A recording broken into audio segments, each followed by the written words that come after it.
ರಾಜ್ಯದಾದ್ಯಂತ ಮುಂಗಾರು ಮಳೆ ಅಬ್ಬರಿಸಿ ಬೊಬ್ಬಿರಿತಾ ಇದೆ. ಶಿವಮೊಗ್ಗದ ಜೋಗ ಜಲಪಾತದ ಬಳಿ ಯುವಕನೊಬ್ಬ ಕಣ್ಮರೆಯಾಗಿದ್ದಾನೆ.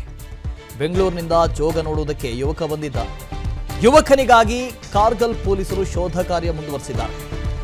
ಜೋಗ ಜಲಪಾತಕ್ಕೆ ಜುಲೈ 15ರಂದು ಆನಂದ್ ಭೇಟಿ ಕೊಟ್ಟಿದ್ದರು.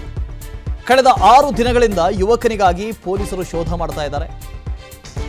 ವಾತಾವರಣದಿಂದ ಯುವಕನ ಶೋಧ ಕಾರ್ಯಕ್ಕೆ ಅಡ್ಡಿಯಾಗಿದೆ.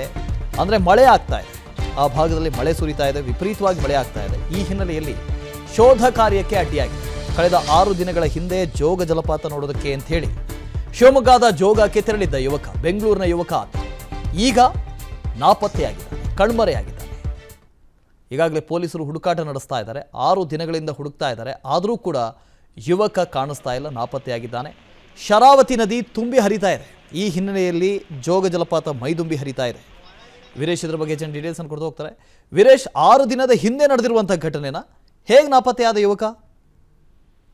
ವಾಸುದೇವ್, ಏನಂದ್ರೆ ವಿಶ್ವವಿಖ್ಯಾತ ಜೋಗ ಜಲಪಾತದ ವೀಕ್ಷಣೆಗೆ ಆಗಮಿಸಿದಂತ ಗದಗ ಮೂಲದ ಆನಂದ್ ಎಂಬ ಯುವಕ ಕಳೆದ 6 ದಿನಗಳ ಹಿಂದೆ ಬೆಂಗಳೂರಿನಿಂದ ಜೋಗ ಜಲಪಾತಕ್ಕೆ ಆಗಮಿಸ್ತಾನೆ. ಅಲ್ಲಿದ್ದ ಏನು ಯಾತ್ರಿ ನಿವಾಸದ ಬಳಿ ಇರುವಂತ ಏನು ಬೇಲಿಯನ್ನ ದಾಟಿಕೊಂಡು ಈತ ಜೋಗ ವೀಕ್ಷಣೆಗೆ ತೆರಳಿಸ್ತಾನೆ. ಆದ್ರೆ ಕಳೆದ 6 ದಿನಗಳಿಂದಲೂ ಕೂಡ ಈತ ಕಣ್ಮರೆ ಆಗಿರುವಂತದ್ದು. ಅವರ ಕುಟುಂಬಸ್ಥರು ಕೂಡ ಈಗ ಮಿಸ್ಸಿಂಗ್ ಕಂಪ್ಲೇಂಟ್ ಕೂಡ ಕೊಟ್ಟಿರುವಂತದ್ದು. ಅಂದ್ರೆ ಏನೀಗಾಗ್ಲೇ ಯುವಕನ ಶೋಧ ಕಾರ್ಯ ಕೂಡ ಮುಂದುವರೆದಿರುವಂತದ್ದು. ಜೋಗ ಜಲಪಾತದಲ್ಲಿ ಮಂಜು ಕವಿದ ವಾತಾವರಣ, ಜೊತೆಗೆ ಜೋಗ ಜಲಪಾತ ಏನು ಶರಾವತಿ ನದಿ ಉಕ್ಕಿ ಹರಿದ ಪರಿಣಾಮ ಅತಿ ಹೆಚ್ಚು ನೀರು ಕೂಡ ಹರಿಯುತ್ತಿರುವಂತದ್ದು. ಹಾಗಾಗಿ ಯುವಕನ ಶೋಧ ಕಾರ್ಯಕ್ಕೆ ಸಾಕಷ್ಟು ಅಡ್ಡಿ ಕೂಡ ಮುಂದಾಗಿರುವಂತದ್ದು. ಅಂದ್ರೆ ಮಂಜು ಕವಿದ ವಾತಾವರಣದಲ್ಲಿ ಯಾವುದೇ ಕಾರಣಕ್ಕೂ ಆತನ ಹುಡುಕಾಟಕ್ಕೆ ಸಾಧ್ಯವಾಗ್ತಾ ಇಲ್ಲ. ಯಾಕಂದ್ರೆ ನಿರಂತರವಾಗಿ ಮಲೆನಾಡು ಭಾಗದಲ್ಲಿ ಧಾರಾಕಾರವಾಗಿ ಮಳೆ ಸುರಿಯುತ್ತಿರುವಂತದ್ದು. ಇದರಿಂದ ಒಂದ್ ರೀತಿಯಲ್ಲಿ ಶೋಧ ಕಾರ್ಯಕ್ಕೂ ಕೂಡ ಅಡ್ಡಿ ಉಂಟಾಗ್ತಿರೋದು. ಕಳೆದ 6 ದಿನಗಳ ಹಿಂದೆ ಇವನು ಏಕಾಏಕಿ ಬೆಂಗಳೂರಿನಿಂದ ಪ್ರವಾಸಕ್ಕೆಂದು ಜೋಗಕ್ಕೆ ಬಂದಿರ್ತಾರೆ. ಜೋಗದಲ್ಲಿ ಈಗ ಈತ ಕಣ್ಮರೆ ಆಗಿರುವಂತದ್ದು. ಆತನ ಬ್ಯಾಗ್ ಮತ್ತೆ ಜೊತೆಗೆ ಮೊಬೈಲ್ ಕೂಡ ಪತ್ತೆ ಆಗಿರುವಂತದ್ದು. ಆದ್ರೆ ಮೊಬೈಲ್ ಬಿಟ್ಟು ಏಕೆ ಜೋಗಗಿಳಿದಿದ್ದ, ಬೇಲಿ ಅಕ್ರಮವಾಗಿ ಬೇಲಿಯನ್ನ ದಾಟ್ಕೊಂಡು ಹೋಗಿದ್ದ ಅನ್ನೋದು ಕೂಡ ಹೇಳಾಗ್ತಾ ಇರುವಂತದ್ದು. ಆದ್ರೆ ಈಗ ಕಾರ್ಗಲ್ ಪೊಲೀಸರು ಕೂಡ ನಿರಂತರವಾಗಿ ಶೋಧ ಕಾರ್ಯ ಆರಂಭಿಸಿರುವಂತದ್ದು. ಜೊತೆಗೆ ಕಾರ್ಗಲ್ ಪೊಲೀಸ್ ಠಾಣೆಯಲ್ಲಿ ಈಗ ಮಿಸ್ಸಿಂಗ್ ಕಂಪ್ಲೇಂಟ್ ಕೂಡ ದಾಖಲಾಗಿರುವಂತದ್ದು. ನಿರಂತರವಾಗಿ ಎಲ್ಲಾ ಆಯಾಮಗಳಲ್ಲೂ ಕೂಡ ಅವರು ಶೋಧ ನಡೆಸ್ತಿರುವಂತದ್ದು. ಅಂದ್ರೆ ಇಳಿಯುವಂತ ಜಾಗದಲ್ಲಿ ಇಳಿದು ಶೋಧ ನಡೆಸ್ತಿರುವಂತದ್ದು. ಆದ್ರೆ ನಿರಂತರವಾಗಿ ಸುರಿತಿರುವ ಮಳೆ ಒಂದ್ ರೀತಿಯಲ್ಲಿ ಕಾರ್ಯಾಚರಣೆಗೆ ಅಡ್ಡಿ ಮಾಡ್ತಾ ಇರುವಂತದ್ದು. Vasudev, okay, fine, thank you Veeresh. ರಾಜ್ಯದಾದ್ಯಂತ ಮುಂಗಾರು ಮಳೆ ಅಬ್ಬರಿಸಿ ಬೊಬ್ಬಿರಿತಾ ಇದೆ. ಶಿವಮೊಗ್ಗದ ಜೋಗ ಜಲಪಾತದ ಬಳಿ ಯುವಕನೊಬ್ಬ ಕಣ್ಮರೆಯಾಗಿದ್ದಾನೆ. ಬೆಂಗಳೂರಿನಿಂದ ಜೋಗ ನೋಡುವುದಕ್ಕೆ ಯುವಕ ಬಂದಿದ್ದ. ಯುವಕನಿಗಾಗಿ ಕಾರ್ಗಲ್ ಪೊಲೀಸರು ಶೋಧ ಕಾರ್ಯ ಮುಂದುವರೆಸಿದ್ದಾರೆ. ಜೋಗ ಜಲಪಾತಕ್ಕೆ ಜುಲೈ 15ರಂದು ಆನಂದ್ ಭೇಟಿ ಕೊಟ್ಟಿದ್ದರು. ಕಳೆದ 6 ದಿನಗಳಿಂದ ಯುವಕನಿಗಾಗಿ ಪೊಲೀಸರು ಶೋಧ ಮಾಡ್ತಾ ಇದ್ದಾರೆ. ವಾತಾವರಣದಿಂದ ಯುವಕನ ಶೋಧ ಕಾರ್ಯಕ್ಕೆ ಅಡ್ಡಿಯಾಗಿದೆ. ಅಂದರೆ ಮಳೆ ಆಗ್ತಾ ಇದೆ, ಆ ಭಾಗದಲ್ಲಿ ಮಳೆ ಸುರಿತಾ ಇದೆ, ವಿಪರೀತವಾಗಿ ಮಳೆ ಆಗ್ತಾ ಇದೆ. ಈ ಹಿನ್ನೆಲೆಯಲ್ಲಿ ಶೋಧ ಕಾರ್ಯಕ್ಕೆ ಅಡ್ಡಿಯಾಗಿದೆ. ಕಳೆದ 6 ದಿನಗಳ ಹಿಂದೆ ಜೋಗ ಜಲಪಾತ ನೋಡೋದಕ್ಕೆ ಅಂತ ಹೇಳಿ ಶಿವಮೊಗ್ಗದ ಜೋಗಕ್ಕೆ ತೆರಳಿದ್ದ ಯುವಕ, ಬೆಂಗಳೂರಿನ ಯುವಕ ಈಗ ನಾಪತ್ತೆಯಾಗಿದ್ದಾನೆ, ಕಣ್ಮರೆಯಾಗಿದ್ದಾನೆ. ಈಗಾಗಲೇ ಪೊಲೀಸರು ಹುಡುಕಾಟ ನಡೆಸ್ತಾ ಇದ್ದಾರೆ. 6 ದಿನಗಳಿಂದ ಹುಡುಕ್ತಾ ಇದ್ದಾರೆ. ಆದರೂ ಕೂಡ ಯುವಕ ಕಾಣಿಸ್ತಾ ಇಲ್ಲ, ನಾಪತ್ತೆಯಾಗಿದ್ದಾನೆ. ಶರಾವತಿ ನದಿ ತುಂಬಿ ಹರಿತಾ ಇದೆ. ಈ ಹಿನ್ನೆಲೆಯಲ್ಲಿ ಜೋಗ ಜಲಪಾತ ಮೈದುಂಬಿ ಹರಿತಾ ಇದೆ. ವೀರೇಶ್ ಇದ್ರ ಬಗ್ಗೆ ಹೆಚ್ಚಿನ ಡೀಟೇಲ್ಸ್ ಅನ್ನು ಕೊಡ್ತಾ ಹೋಗ್ತಾರೆ. ವೀರೇಶ್, 6 ದಿನದ ಹಿಂದೆ ನಡೆದಿರುವಂತಹ ಘಟನೆನ ಹೇಗೆ ನಾಪತ್ತೆಯಾದ ಯುವಕ?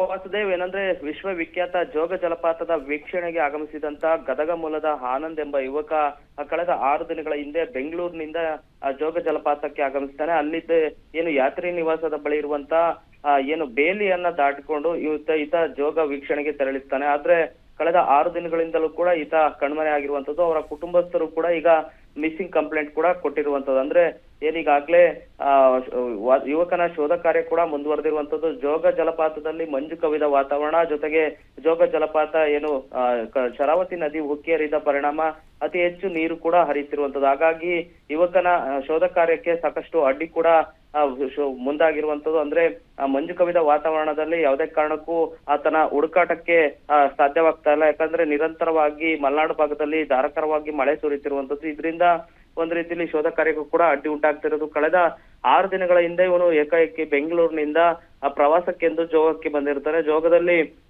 ಈಗ ಈತ ಕಣ್ಮರೆ ಆಗಿರುವಂತದ್ದು. ಆತನ ಬ್ಯಾಗ್ ಮತ್ತೆ ಜೊತೆಗೆ ಮೊಬೈಲ್ ಕೂಡ ಪತ್ತೆ ಆಗಿರುವಂತದ್ದು. ಆದ್ರೆ ಮೊಬೈಲ್ ಬಿಟ್ಟು ಏಕೆ ಜೋಗಗಿಳಿದಿದ್ದ, ಬೇಲಿ ಅಕ್ರಮವಾಗಿ ಬೇಲಿಯನ್ನ ದಾಟ್ಕೊಂಡು ಹೋಗಿದ್ದ ಅನ್ನೋದು ಕೂಡ ಹೇಳಾಗ್ತಾ ಇರುವಂತದ್ದು. ಆದ್ರೆ ಈಗ ಕಾರ್ಗಲ್ ಪೊಲೀಸರು ಕೂಡ ನಿರಂತರವಾಗಿ ಶೋಧ ಕಾರ್ಯ ಆರಂಭಿಸಿರುವಂತದ್ದು. ಜೊತೆಗೆ ಕಾರ್ಗಲ್ ಪೊಲೀಸ್ ಠಾಣೆಯಲ್ಲಿ ಈಗ ಮಿಸ್ಸಿಂಗ್ ಕಂಪ್ಲೇಂಟ್ ಕೂಡ ದಾಖಲಾಗಿರುವಂತದ್ದು. ನಿರಂತರವಾಗಿ ಎಲ್ಲಾ ಆಯಾಮಗಳಲ್ಲೂ ಕೂಡ ಅವರು ಶೋಧ ನಡೆಸ್ತಿರುವಂತದ್ದು. ಅಂದ್ರೆ ಇಳಿಯುವಂತ ಜಾಗದಲ್ಲಿ ಇಳಿದು ಶೋಧ ನಡೆಸ್ತಿರುವಂತದ್ದು. ಆದ್ರೆ ನಿರಂತರವಾಗಿ ಸುರಿತಿರುವ ಮಳೆ ಒಂದ್ ರೀತಿಯಲ್ಲಿ ಕಾರ್ಯಾಚರಣೆಗೆ ಅಡ್ಡಿ ಮಾಡ್ತಾ ಇರುವಂತದ್ದು. ವಾಸುದೇವ್.